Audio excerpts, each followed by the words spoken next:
yang 7 itu belum tentu latifahnya kolbu. Siapa tahu itu kolbunya kolbu nafs, kolbunya jiwa. Siapa tahu itu ruhnya bukan ruhnya ruhnya yang ada dalam sir. Siapa tahu itu baru ruhnya nafs. Kalau nafs, masih ingat suluknya nafs, jiwa itu selalu merasa jumawa. Nafs itu ada satu makna di dalamnya, ada nun. Nun itu ada alif yang disembunyikan, yaitu ana. Maka orang-orang yang nafsiyahnya belum dibersihkan sebelum zikrullah, bertambah zikir, bertambah girang dia dengan mainan-mainan nafsiyahnya. Di nafsiyah itu ada kaitan dengan tubuh yang disebut turabiyah. Ini tubuh kita kan turabiyah. Jisim ini namanya jisim turabiyah. Sedangkan jin disebut jisim nariyah. Malaikat punya jisim juga, disebut jisim nuriyah. Yang paling sempurna dan lengkap itu jisim kita, jisim turabiyah. Karena turabiyah ini baru berbentuk seperti tubuh kita setelah dicampur-campur dari semua anasir. Jika dulu anasir disebutkan 4, apa aja 4 itu? Air, api, avatar. Bid'ah bener ente. Kita bukan thariqat avatariyah, kita ya. Oh gitu, oh iya. Aneh pengen diajak terbang lah. Iya ya. Kok baru kepikiran gitu. Beda ini aja, beda ukuran badan. Yang ono kurus, yang ini keres. Ayo. Jadi anasirnya apa itu? Api, air, tanah, angin. Tapi ini semua baru jadi itu dengan lafaz kun. Kun ini ada 2. Kun kata ahli huruf kamaliyatun nur atau kamaliyatun nar. Maka mursyid terbagi 2. Ada mursyid yang membawa nur, ada mursyid yang membawa nar.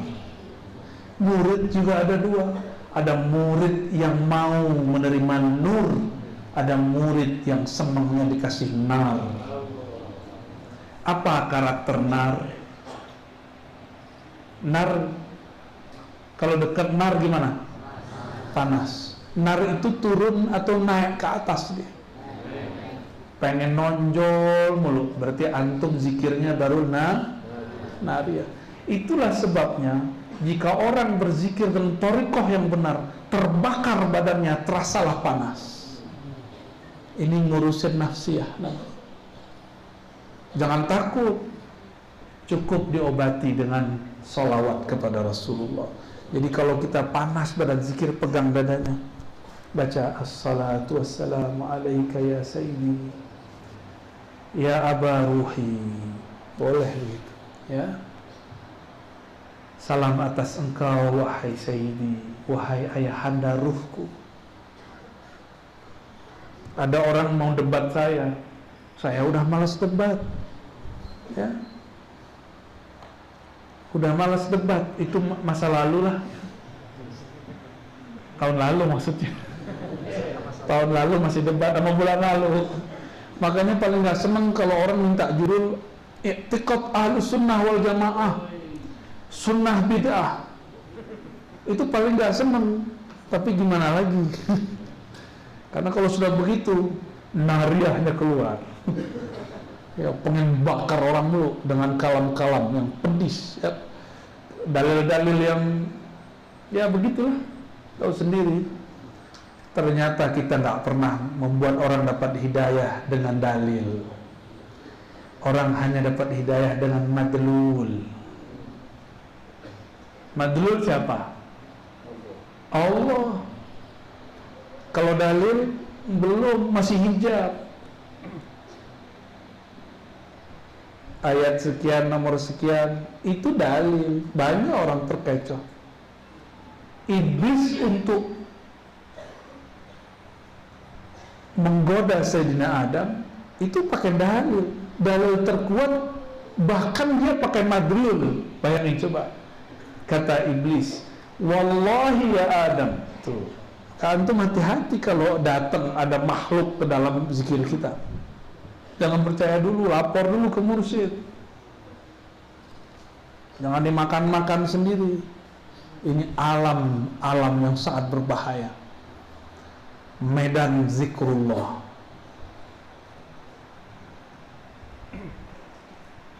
Kalau itu terjadi, dikit disimpan, gak usah diceritakan, takut nanti jadi nariyah, suka pamer. Ya, di sini ada bab afatul awliya, afatul arifin. Gila sekali di kitab ini. Kok dia tahu wali bisa dipecat? Ini dari kitab ini. Ya, kalau wali bisa dipecat, mursyid apalagi? Apalagi wakil talqin. Ya salam, ya, maaf ya wakil talqin. Mengerikan ini alam. Ya. Orang menjadi presiden bisa diturunkan, demo semua orang turun, Soeharto turun. Yang demo cuma mahasiswa, tapi yang main di belakang ini kan bukan mahasiswa. Itu kan walayatul dunia, kewalian dunia. Kalau walayatul akhirah sama, bisa-bisa makhluk di langit itu demo, ya Allah, ini orang gak pantas jadi wali engkau, kenapa masih dijadiin wali? Dia tiap kali menyebut nama engkau, zadal kibr, tambah sombong dia. Dia merasa dengan zikirmu dia sakti, padahal yang sakti hanya engkau. Betul-betul berat tantangan kita ke depan. Maka musuhnya torikot Rabbani ini nanti juga orang torikot nur melawan torikot nar. Maka Nabi mengatakan di hadis Abu Daud, ya, sebaik-baik orang, ya, man qatalahum au qataluhu. Qatala di situ bukan berarti membunuh, ya, bisa berarti berperang, bisa bermakna qatala walaupun lafaznya mujarrad. Kadang ini lafaz boleh berganti-ganti, tabadul. Kadang qatala bermakna qatal, kadang qatala pun tidak bermakna qatala ataupun qatala, tapi makna la'ana. Contoh, qatalahumullahu anna yufakun. Surat apa itu? Kebanyakan zikrullah ya, sampai kebakar hafalannya. Surat apa itu? Surat Quran, bukan surat setan pasti. Itu adanya di surat apa bro? Aneh ganti deh, gak pakai salik deh. Kali pakai bro, akhi berubah. Kalau pakai akhi berubah nanti aja. Akhi, itu surat apa akhi? Ukhti. Qatalahumullahu anna yufakun. Itu di surat apa itu? Hah? Suratnya lebih serem lagi judulnya, Al-Munafiqun. Antum surat Munafiqunnya doang apa ya? Bolehlah. Qatala bukan bermakna berperang. Allah nggak layak untuk disebutkan kata perang pada diri, karena dia maha kuasa, semua alam ini tunduk kepadanya. Maka qatala berarti la'ana, ya. Begitu juga kata qatala mujarrad bisa bermakna la'ana. Sebaik-baik kaum yang qatalahum, yang menyerang mereka, yang melawan mereka, au qataluhu, atau diserang, dilaknat mereka. Ya. Udah disesatkan orang belum? Udah belum? Antum nggak sah jadi wali kalau belum disesatkan orang. Minimal jadi salik dulu lah. Ya. Udah disebut gila belum? Belum. Disebutnya apa? Kok kamu teriak-teriak gitu aja ya? Apa tuh? Tuhanmu tuli, begitu nih.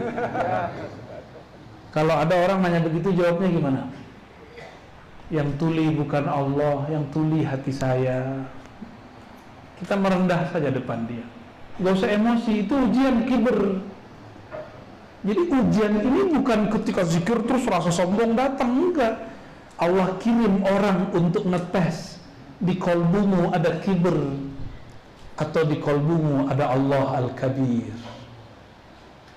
Ada orang nanya, kok Allah kan maha mendengar, maha melihat, maha dekat, ngapain kamu zikir keras-keras? Emang nggak bisa dizikir diam-diam aja gitu? Ya, pengennya begitu kan? Jangan-jangan nih ada yang mantan nih ngomong bertanya begitu nih. Ada beberapa wajah sih ya, kita lihat. Ya, jidatnya berbicara begitu soalnya. Kebaca deh gitu ya. Jawabannya gimana? Itu tes emosi. Kita ini kunnya nar atau kunnya nur. Jika ada orang yang lagi gelap hatinya, kita terangi atau kita bakar. Kan dia lagi gelap itu hatinya. Gelap itu bisa lihat sesuatu enggak? Maka tidak bisa melihat sesuatu, kita sebut jahilun. Orang yang jahil, tidak tahu jalan, buta dia jalannya. Kalau begini, kita bimbing dia. Membimbing orang nggak mesti dengan mengajarinya, tapi bisa dengan merendahkan diri kita, bisa dengan melembutkan hati kita. Cukup katakan, wahai Tuan, wahai saudaraku. Kalau orang-orang di sinetron lama itu kemana? Kisana, sana. Wahai Tuan, yang tuli itu bukan Robku, bukan Robku. Yang tuli itu aku. Karena kan dia mikir-mikir. Orang pakai kopiahan, pegang tasbih, masih bilang dirinya tuli. Terus abdi kumaha. Wah, lolos ya? Bahaya nih kalau lolos. Gak balik-balik ntar deh.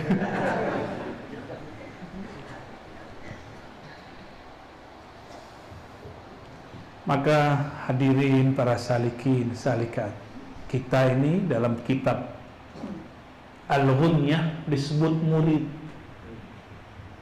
Tapi jangan lama-lama jadi murid, harus segera jadi murad.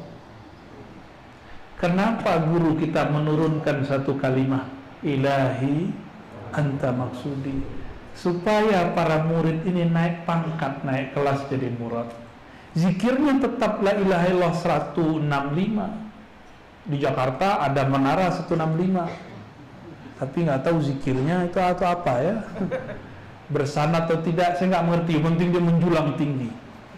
Ternyata di ujung kota ada menara yang sebenarnya. Disinilah tempatnya. Menara 165 itu di sini. Dari tadi awal saya datang, ya Allah, ini kayak Ramadan tiap hari rasanya. Awal datang, la ilaha illallah, gak ada berhentinya. Gak ada berhentinya, seakan-akan ruh ini naik ke alam malakut. Sampai-sampai saya tertidur. Gimana gak tertidur? Di terapi. Biasanya orang itu kalau dibekam, bekam itu sunnah ya. Orang tarekat harus dibekam. Mau ngamalinnya? Nabi naik Mi'raj ke langit. Kata Jibril, wahai Muhammad, suruhlah umatmu berbekam. Itu waktu di langit tuh, langit ke-7. Maka disebutlah bekam itu dawa'us samawi. Ad-dawa'us samawi, pengobatan langit. Ini filosofinya nanti nyambung ke zikrullah. Orang supaya sehat harus siap dulu disayat, ditusuk. Itulah yang disebut riyadhah. Harus ada yang dibuang supaya duduknya bisa tahan lama. Ini kalau tadi nggak dibekam nih, saya tidur sampai sekarang. Ya, nggak kuat duduk di sini. Udah tepar ini dari kemarin. Sok-sok tepar. Padahal ada napas lain ya. Makanya Nabi SAW ketika punggungnya berat nggak minum obat. kepalanya berat. Kalau antum berat karena utang ya. Nabi kalau berat kepalanya bekam, berat punggungnya bekam. Sunnah, coba diamalkan ya. Saya usutlah sejarahnya, maklum muncul nafsiyah dosennya. Wah, orang kampus. Masa ini dari langit, bukan ini dari Cina. Kita cek sejarahnya, ternyata bekam itu bukan dari Cina, tapi dari India. Yang dari Cina itu yang pakai koplo, pok. Nah itu dari Cina itu ya. Filosofinya semua nyambung dengan orang zikir. Kalau ingin sehat kolbu, maka harus ada yang dikeluarkan. Itulah zakatnya harta, zakatnya jiwa, yang baru diajarkan kepada kita selama ini. Zakat harta, zakat jiwa. Benar? Zakat kolbu belum diajarin kan? Belum. Zakat qulub belum, zakat sir belum, fuad tadi telat ya. Ada zakat ruh, ada zakatnya semua itu. Karena zakat berarti meningkat. Supaya meningkat maka penghalangnya harus dibuang. Tadi jangan cerita sama saya. Beliau kalau ada cerita asik semua. Emang tukang dongeng sih ya. Ketika cerita, sampailah cerita di hari-hari awal-awal Abah Jajen ya. Qaddasallahu sirrahu wafat. Tahu hari keberapa tuh ajangan yang antum jatuh? 35. Jatuh. Udah kayak orang stroke. Kayaknya emang stroke beneran sih ya. Tapi barokah orang zikrullah, kesadarannya walaupun jatuh tidak hilang. Tiba-tiba dapat gunting, ditancepin ke pembuluh darahnya, muncrat darah, baru bisa gerak. Emang begitu. Supaya harta itu ngalir sehat, bagi hartanya. Supaya la ilaha illallahnya tembus ke kolbu, maka kolbu ini harus siap korban.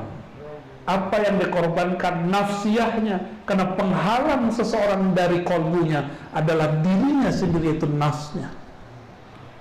Ini yang paling berat. Maka la ilaha, jangan bayangkan tepekong, berhala, itu mah kejauhan. Ilah itu ananiyah dalam dirimu, kedirian engkau. Engkau yang merasa membaca, engkau yang merasa bertorikot, engkau yang merasa bermursyid, bahkan engkau yang merasa mursyid atau wakil talqin, engkau yang merasa kolektor ijazah. Ada kolektor ijazah sini? Bolehlah ya. Emang laku ijazah di langit? Tidak laku. Kalau nggak masuk nama kita ke dalam kolbu Nabi, kita nggak terima di langit. Hatta Nabi Muhammad SAW, nama Muhammad kan banyak. Naik ke langit, ditanya oleh Khazinus Sama, man ma'ak? Hei Jibril, di belakangmu siapa? Bersama kamu siapa? Itu Muhammad. Muhammad yang mana? Masih nih, protokoler biasa. Karena masih bawa jasad. Nabi Muhammad pasti pakai jasad. Kata Sayyidina Jibril, qad bu'itha ilaih, itu Muhammad yang dapat bi'tsah. Langsung merinding Khazinul Jannah. Dia kan sholawat kepada Rasulullah. Oh, ini yang saya tunggu-tunggu. Silakan lewat. Jalan masuk. Maka kalau kita belum punya nama ruh, wafat sudahlah guru kita, zikir tidak banyak, maka yang bisa mengangkat itu sholawat kepada Sang Muhammad sallallahu alaihi wasallam. Maka tariqat salawat itu tariqat mustaqil. Kalau saya menyebutnya ini tariqat azaliyah, bukan azazil. Azazil pakai ain. Ini tariqat azaliyah. Apa dalilnya? Innallaha wa malaikatahu yusholluna 'alan nabi. Itu aja dulu. Sesungguhnya Allah itu hadis atau qadim? Hadis apa qadim? Dicipta atau mencipta? Apa yang dimaksud qadim? Tidak ada. Yang ada sebelum kata. Bahkan ada orang yang tahu istilah ada. Ribet kan? Emang ribet kalau belajar sifat 20. Maka lebih enak belajar la ilaha illallah. Itu lucu itu kitab ya. Kitab, saya kan pengajar kitab As-Sanusiyah Suki. Capek-capek debat kolal Mu'tazilah, kolal Jabariyah, kolal laki-laki, lukula, kala, sampai jadi Dracula kita baca kitab. Di ujung kata mu'alif, semua yang saya jelaskan itu terkumpul cuma dalam 2 kalimat. Sedih saya baca kitab ini. Di prank. Oh, ntar marah nih Syekh Sanusi. Sorry, Syekh Sanusi. Umat akhir zaman disebut ikhwan. Ya. Bolehlah ngomong begini ya. Apa kata beliau? Semua yang saya jelaskan itu terkumpul dalam kalimat 2 aja. La ilaha illallah Muhammadur Rasulullah. Tapi beliau pun tidak memberikan kaifiatnya. Begitu adabnya. Padahal Imam Sanusi ini imam wali Allah. Pangkatnya sampai kepada kutub. Tapi dia tidak beberkan karena dia tahu ini kitab bukan kitab tasawuf, ini kitab pondasinya tasawuf. Kaifiatnya nanti baca ya, ambil dari kolbunya para wali. Jadi sebenarnya metode mengambil jalan zikir dari pusar ke ubun-ubun itu harus diambil dari mursyid yang hidup. Kalau enggak, takutnya nanti seperti kawan saya. Dulu di kampung kami ada tarekat Samaniyah. Samaniyah ini gabungan Khalwatiyah dan Qadiriyah. Jadi Qadiri juga zikirnya sama seperti zikirnya Abah Anom, persis sama. Abah Anom itu kan bahasa Sunda. Kalau kami bahasakan ke bahasa Arab, Syekh As-Saghir ya, atau ya Syekh muda lah. Di kampung saya juga ada seorang Syekh yang umurnya hampir sama, bahkan ada yang lebih tua, namanya Syekh muda Abdul Qadim. Ada Syekh muda Abdul Malik anaknya. Bergelar, jadi memang orang-orang muda yang dapat gelar Syekh disematkan kata muda di depannya. Syekh muda. Dan mursyid kita itu kebanyakan jadi mursyid emang lagi muda. Saya punya guru dapat ijazah kemursidan, ada yang umur 20 tahun. Sekarang umurnya 70 tahun lebih. Berarti sudah berapa tahun dia jadi mursyid? 50. Tapi kata dia, waktu saya ketemu marah-marah dia sama saya. Saya di sidang langsung. Ar-Razi, kenapa Abu ya? Gara-gara ente ini. Ada apa Abu ya? Kalau salah adab tolong ditegur. Gara-gara ente, aneh belum tidur setengah bulan. Loh, maksudnya apa?